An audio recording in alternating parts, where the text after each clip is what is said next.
Welcome to Black Girl Couch Reviews. I'm your host, Christina. We are back for the final lone tear down my cheek episode of Black Summer, episode 1.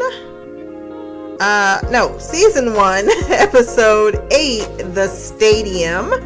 It was written and directed by John Hyams. This shit better get a season 2. That's all I'm saying. Netflix, I'm not one to sign petitions, but I'm going to be all up in your IMs if you do not fucking renew this season. I have questions, and I do not have answers, and I need them. And this was one of the, I think in a long time, one of the finest hours of television that I've watched. Not even an hour, 20 minutes. And kudos for them to saying, you know what? We need to tell the story. The story recalls 20 minutes of screen time. That's how much we're giving it. I know it's probably a budget thing. It could be a whole bunch of other shit. But let me tell you, this is what's wrong with network TV today. They do not know how to take the proper amount of risk when you need to just flesh out a story for 45 minutes, that you need to just tell the story, that you don't need to, that your plot should not be based on the number of episodes that you're given and then try to stretch it between them. It felt like Black Summer, a smart thing, and granted the creativity team behind it and Netflix, probably went back and forth. It's not the same deal. I get it. All I'm highlighting is this season seemed to fit the minute mark that the episodes warranted. It wasn't like if the episode was 45 minutes of what needed to happen, the episode was 45 minutes. If it needed, I think last episode was 25 minutes.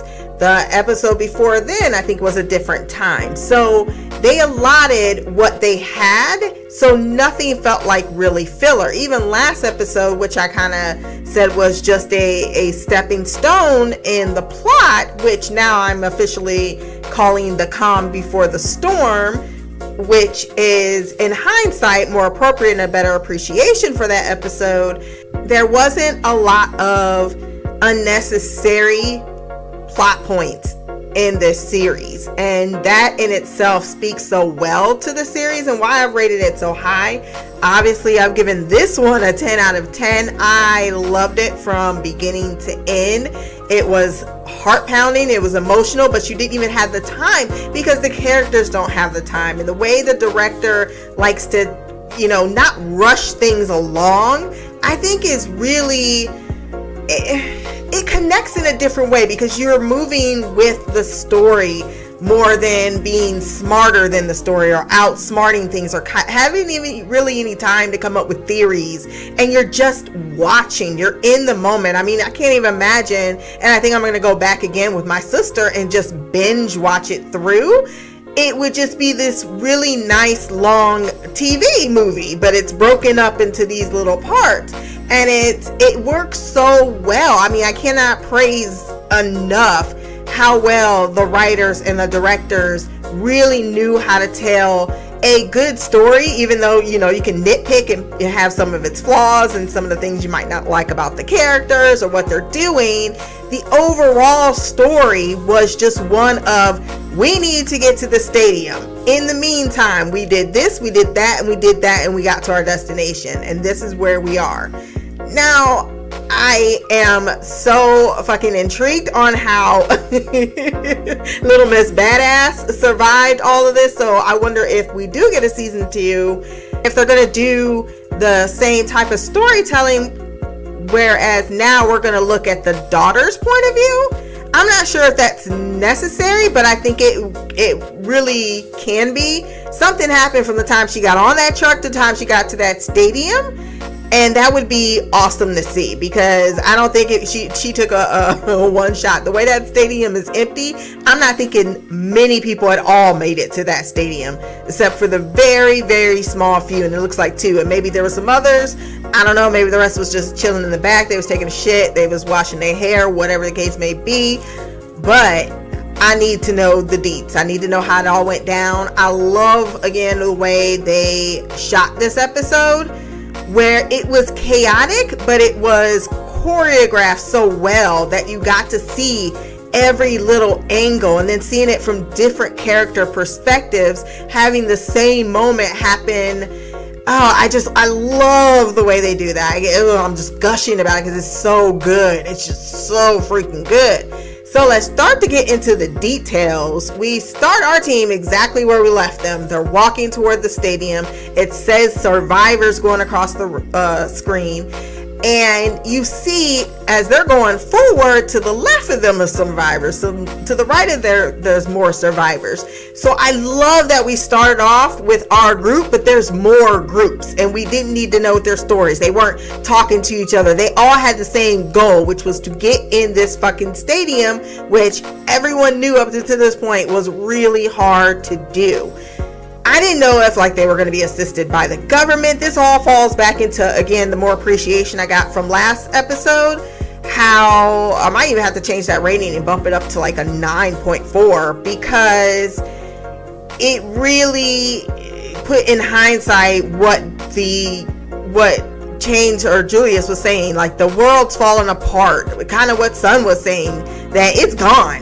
It's just us. We got a goal. We're trying to get to the safety. We got something we all need to attain, but that we should be under no illusion that we are going to get there. Our loved ones are going to be there, and that we're going to survive to what we ultimately are going for. All we got right now is each other. And we really show that there's no help. It's just these survivors. There's no army. You see jets flying around, but I think them jets was trying to just take out the area. I think, like I said last podcast, they're in the black zone, that there's more infected than they are survivors. So the military, what little there are, because obviously with the jet flying around, there's somebody around that is having a control over the situation, but I don't think this is a place they're trying to save. And I'm wondering, eventually, with this huge stadium, the only way them motherfuckers, look at the shit they barely got their asses in. I think it's going to need a helicopter landing to get their asses out. That's just me. That's a prediction, I guess, for season 2 if we get one. And we're getting one because, people don't need to hear my mouth up in Netflix, because I can be persistently bitchy when I don't get what I want. Anyhow, so we start our group. They're moving forward. I love the way, again, there's just random people. I was like, oh, this is so good. Just the whole concept of it. A whole bunch of people, not even our people, wanting the same thing, all armed, and they're coming after these badass zombies that are just on a whole nother level, man. A whole nother level. And you see how many freaking shots, but they're so coordinated first, right? It's almost like, ooh, this shit badass. You even see one little family with a little kid that looked like she was 8 years old with a gun. And I was like, oh shit, they all got on their knees. They was G'd up. I was like, oh snap, oh snap. And then they was all getting it. And they was like, it was really cool. Then the one, and he turned the camera angle, and it's our group, and they're just all shooting the fuck out of this zombie in the middle. And then it starts to go downhill. We had a moment, very small one, that we thought we were going to do. I thought the same thing. I'm like, look, there's fucking 30, 40 people out here, all strapped to the T. We don't know how many. Man, we were fucking, everybody didn't survive except 3. That was it. So we saw our team, as they're panicking, one of the girls gets attacked and her gun goes off. And then they all start to run as it starts to get a little bit chaotic, because there was another one that went down. They're just kind of like, bitch, we got to leave her. And then they turn around and they say, hey, Carmen, let's go. I didn't know why Carmen was looking like that. I was like, I said, what's wrong, Carmen? Is she tripping over Manny? And no, Carmen has been and I wonder too. I was like, damn, them shots look really close. And I was really surprised no one got hit in our group. No, I was right. Someone got hit. It was Carmen. But the effect on that shit was spectacular.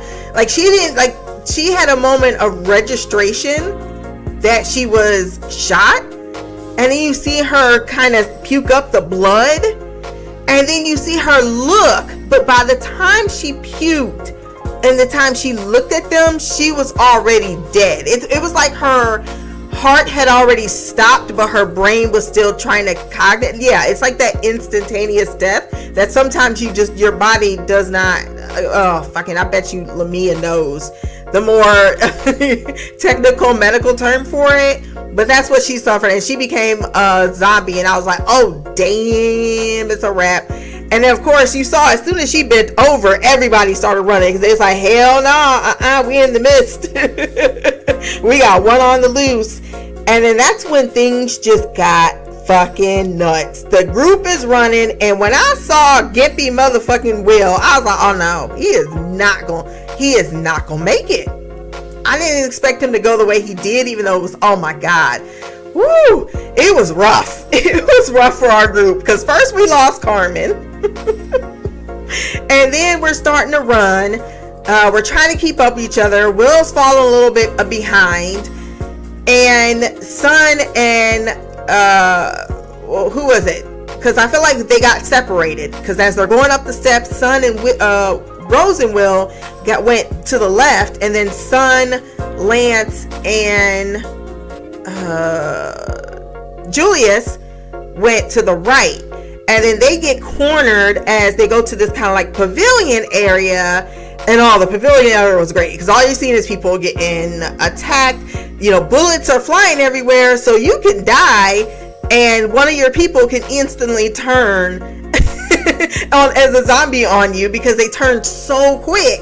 I keep saying Walking Dead, but man, they really tore up your whole idea of zombies. Like, they make Walking Dead zombies look like shit, like a cake walk, like walk in the park. This is perfectly fine. I would love to have this, not these dexterous instant fucking walkers.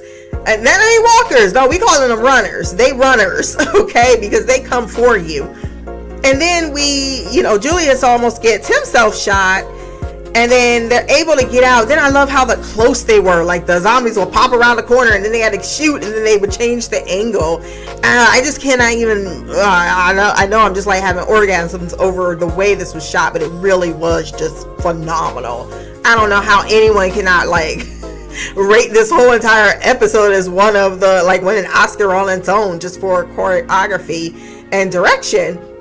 However, as they are running off, Sun and Julius, they catch up with each other. They're shooting, because it's a madhouse. Everyone's for themselves. They're trying to stick together, and they turn back, and poor Lance is cornered by 4 walkers, and he's shooting with someone else.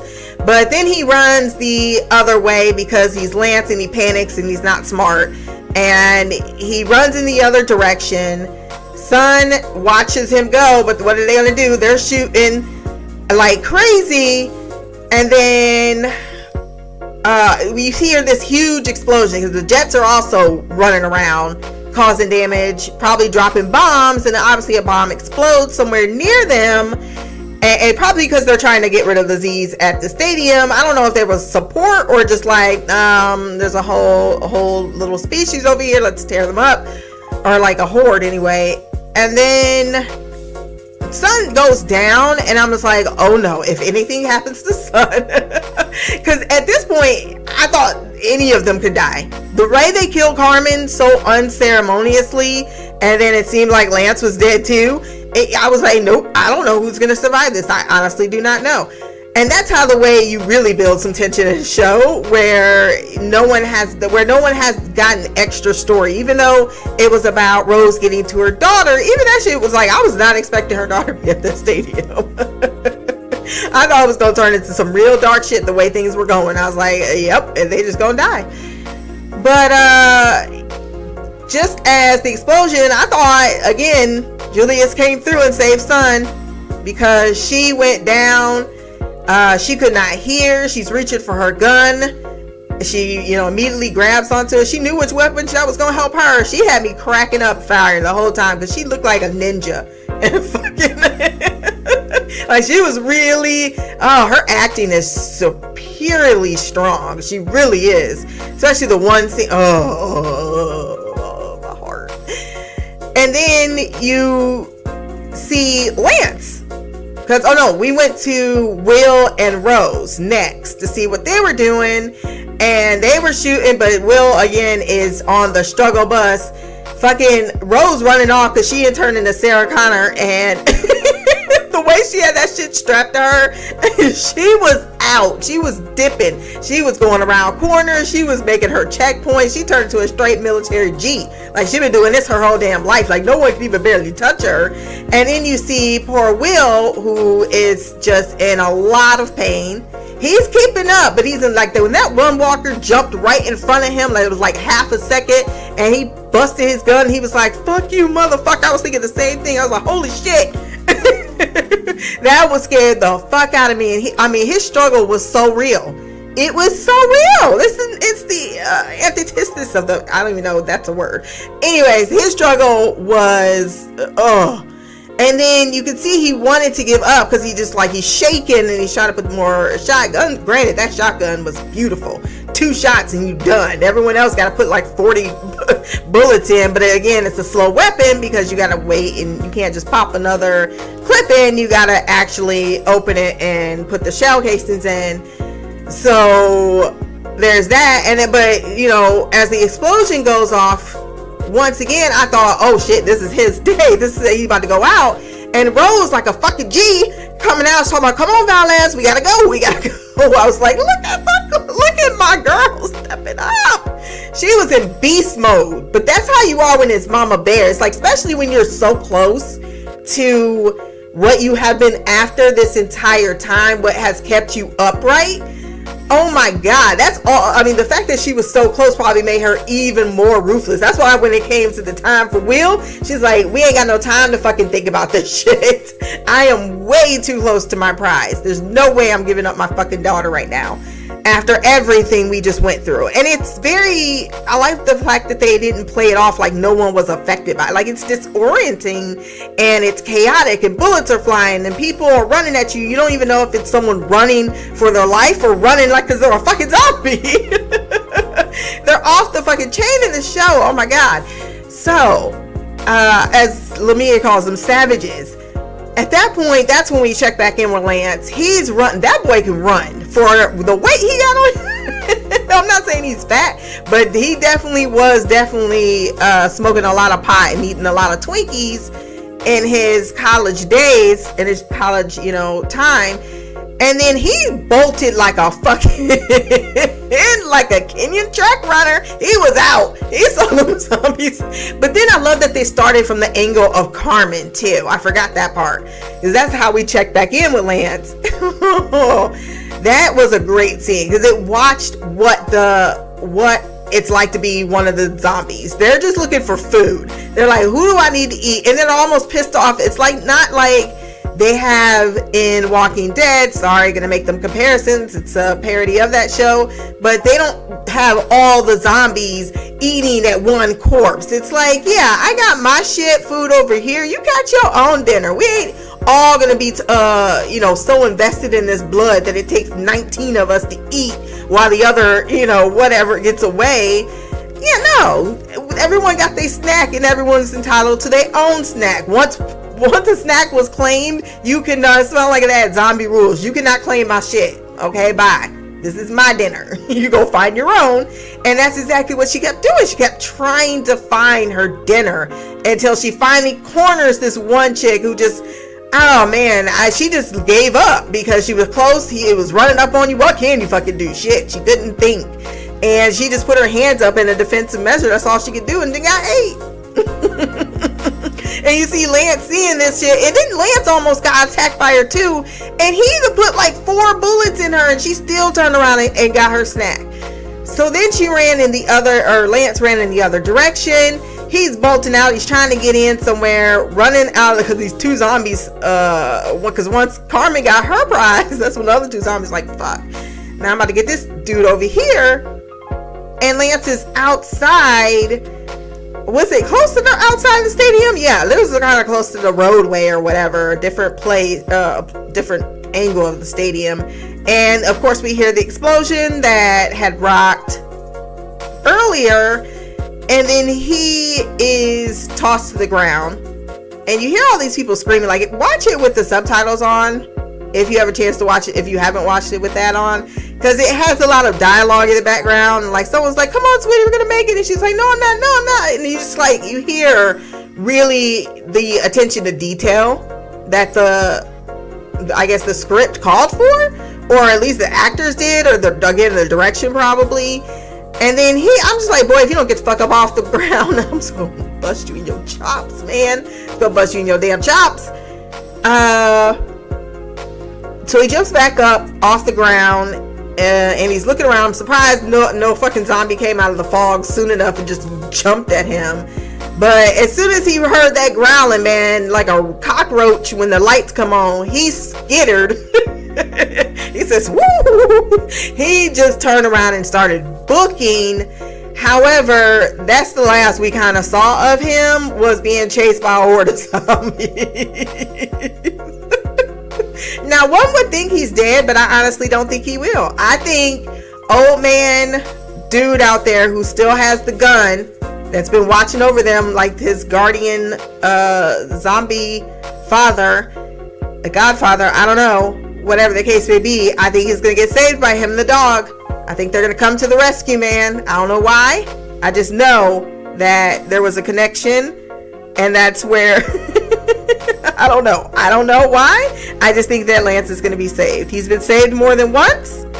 He's going to get saved again, because that's what he is, someone who needs to be protected.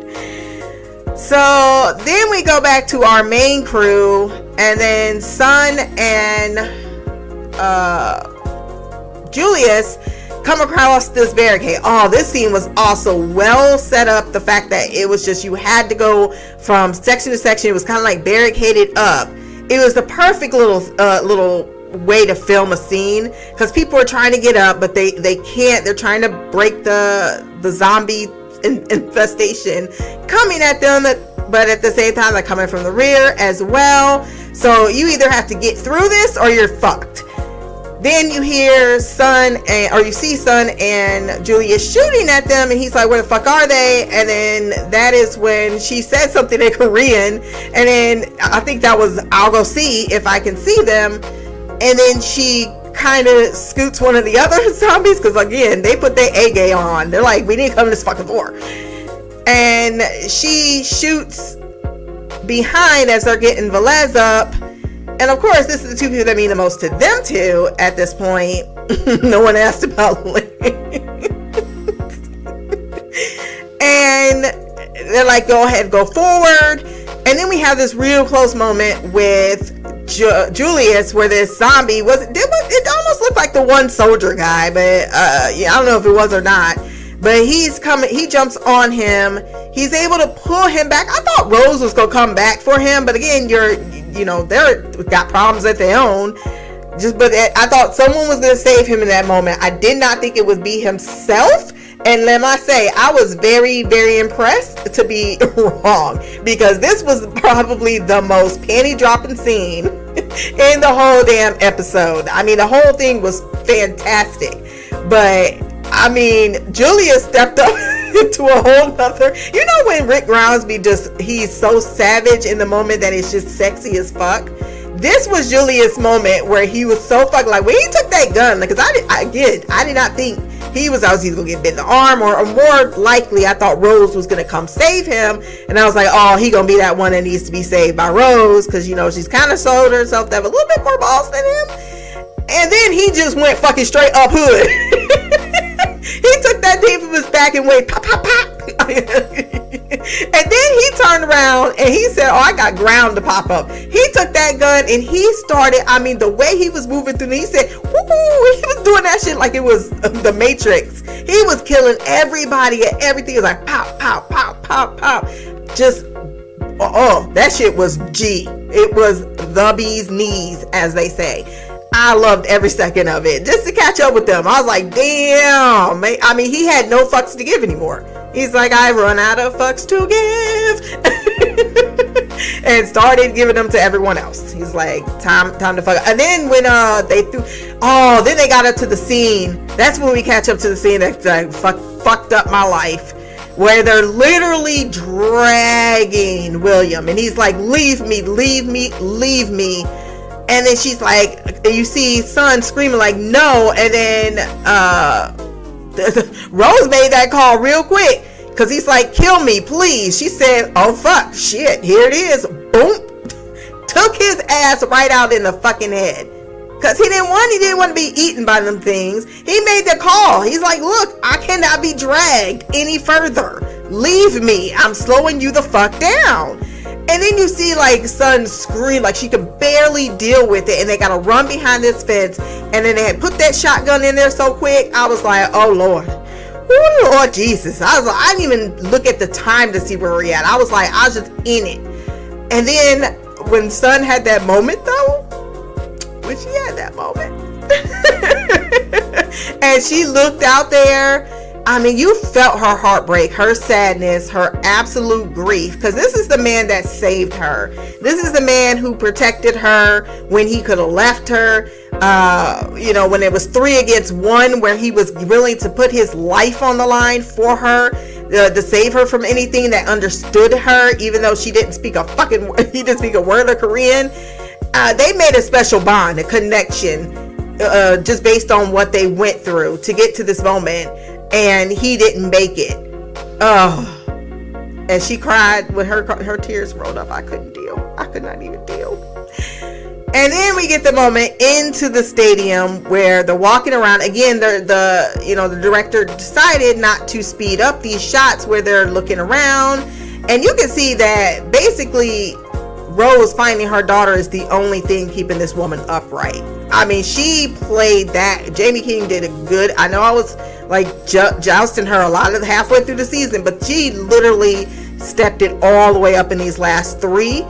And the way she just was walking, because she was petrified. It's like, once the mirage is gone, what do you have then?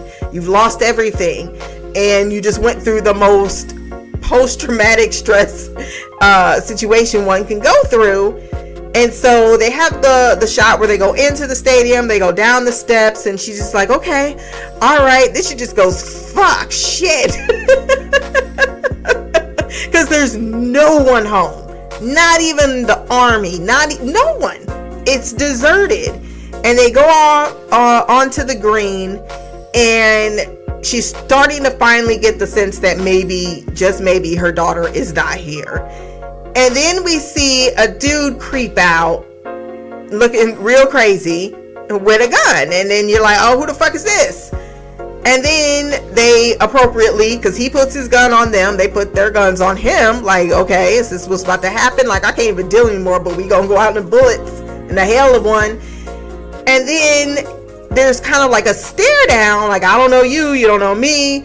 But the guy kind of, for some reason, realizes that they're not a threat. And he's able to lower his weapon, so they cautiously lower theirs. And in the background, you see, I don't even know what the daughter's name is. I ain't even gonna lie, I completely forgot what Rose's daughter's name is. But you see her ass, and she's strapped, and you already know there's a story to be told with this one. And who the hell is that one dude? I mean, the whole time he was just staring like, yeah, I protected her this whole damn time. Like, who's you?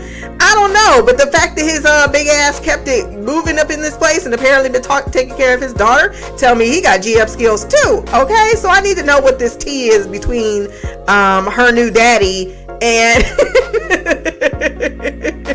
and Rose's daughter. But then you see Rose smile because she just can't believe it. The daughter is starting to run down to her. I thought they was going to start running to each other. I don't know. She's starting to run to the camera, and then that shit goes black, and I said, what the fuck? No, God! No, God, please, no! No! No! No! Y'all wrong for that.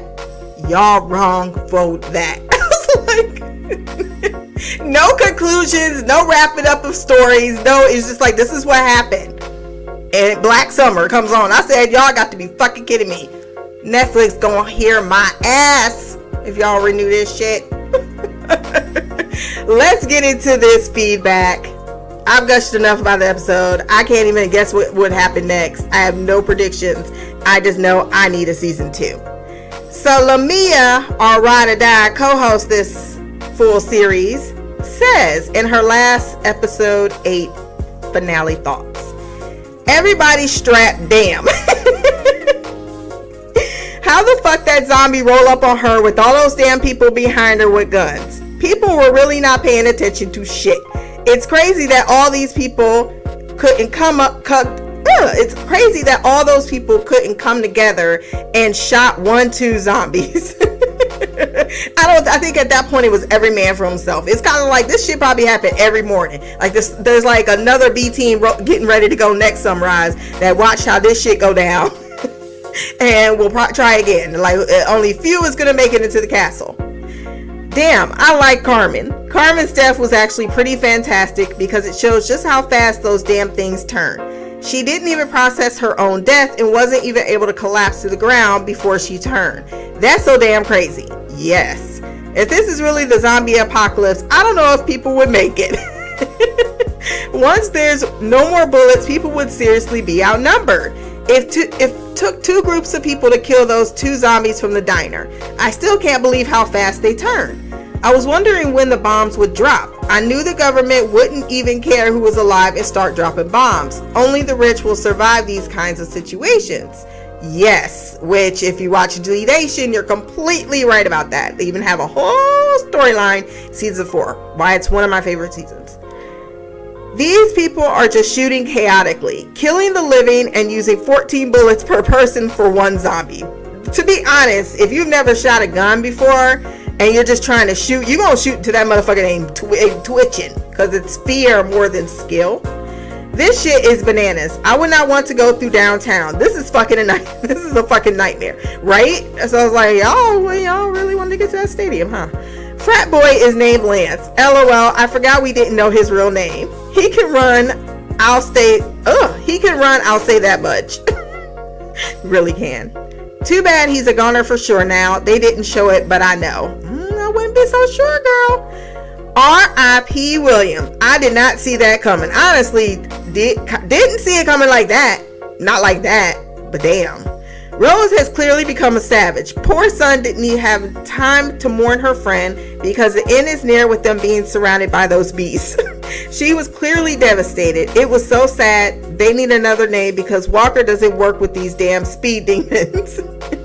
These actors are so good. Their emotions show through every second. It's such great acting. I seriously thought everyone in that stadium was dead. I guess I was wrong.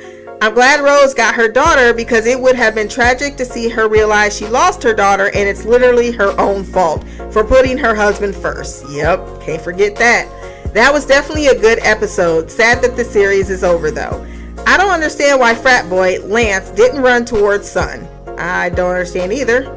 He clearly sees from all his experiences that being alone is an awful idea.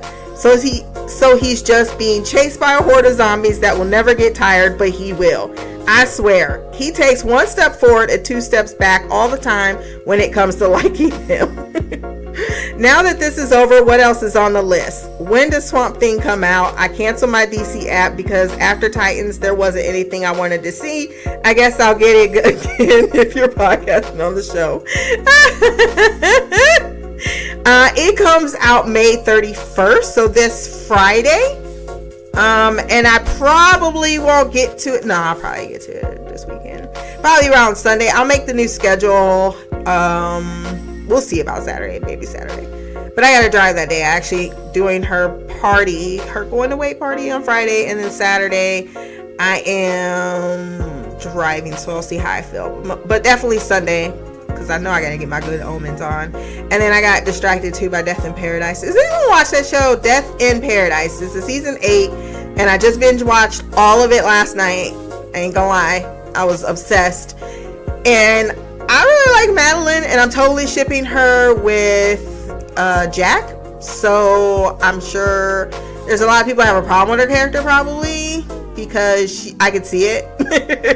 I don't have a problem with it personally, but she definitely resembles a lot of Camille Bourdet from season 1, and that's kind of like, it's just a knockout version. But then a lot of people said that about Florence, and I never liked Florence, like never. She was okay eventually, but I never liked her acting, I should say. And I'm not saying that this actress Madeline is the best, because she's okay. but I like her chemistry with Jack. I think they got that right, especially in their scenes together one-on-one. So I think she has more potential to grow on me than Florence did. So, and if you don't know what Death in Paradise is, you have no idea what the fuck I'm talking about, but I'm on board this ship and I need someone to ship it with me.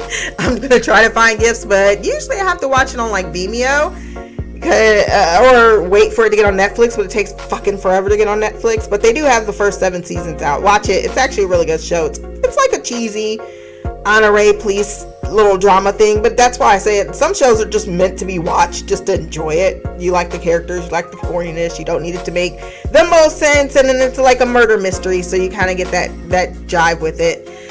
And then we're gonna start on my block season 1, believe next week, because that's the most votes on the poll.